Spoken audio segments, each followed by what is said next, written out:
Kuala Lumpur এই শহরটাকে যদি এক কথায় বোঝাতে হয় আমি বলবো বৈচিত্র্যের শহর।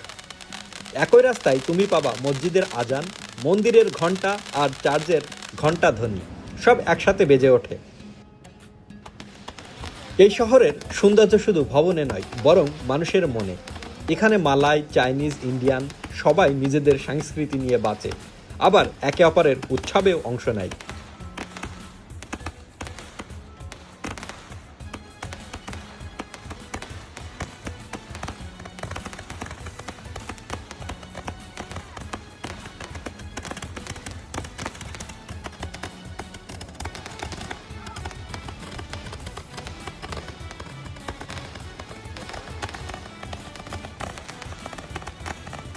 আজ কুয়ালালামপুরের বাতাসে অন্যরকম রং, কারণ চলছে দীপাবলি, আলোর উৎসব। রাস্তার দুপাশে রঙিন আলো, ঘরভর্তি সাজসজ্জা, সবাই হাসছে, বাজি ফোটাচ্ছে। ইন্ডিয়ান পরিবারগুলো মিষ্টি বিলাচ্ছে, বাচ্চারা রঙের পাউডার নিয়ে খেলছে আর বন্ধুদের সঙ্গে সেলফি তুলছে।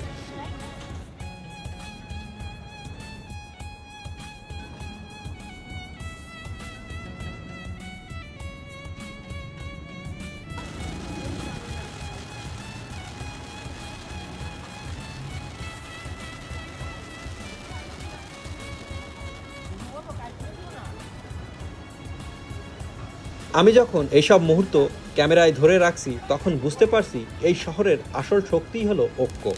ধর্ম, ভাষা বা জাতি কোনো কিছুই এখানে মানুষকে আলাদা করে না, বরং সবাই একসাথে উৎসব করে, একসাথে হাসে, একসাথে বাঁচে।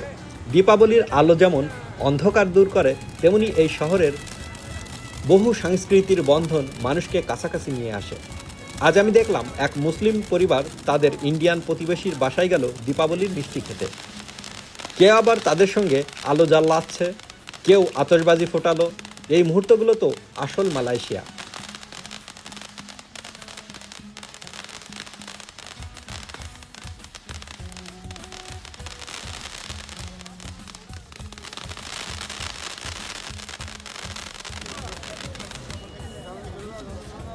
কুয়ালালামপুর শেখায় সংস্কৃতি মানেই ভাগাভাগি, ভালোবাসা আর সম্মান। এখানে সবাই নিজের মতো করে আলোকিত হয়, আবার অন্যের আলোতেও গর্ব পায়। তাই এই শহরকে আমি বলি city of culture, city of life, city of heart.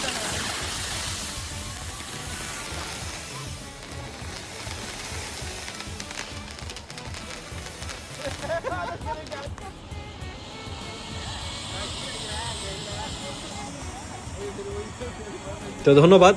আজকের ভিডিওটি যদি ভালো লাগে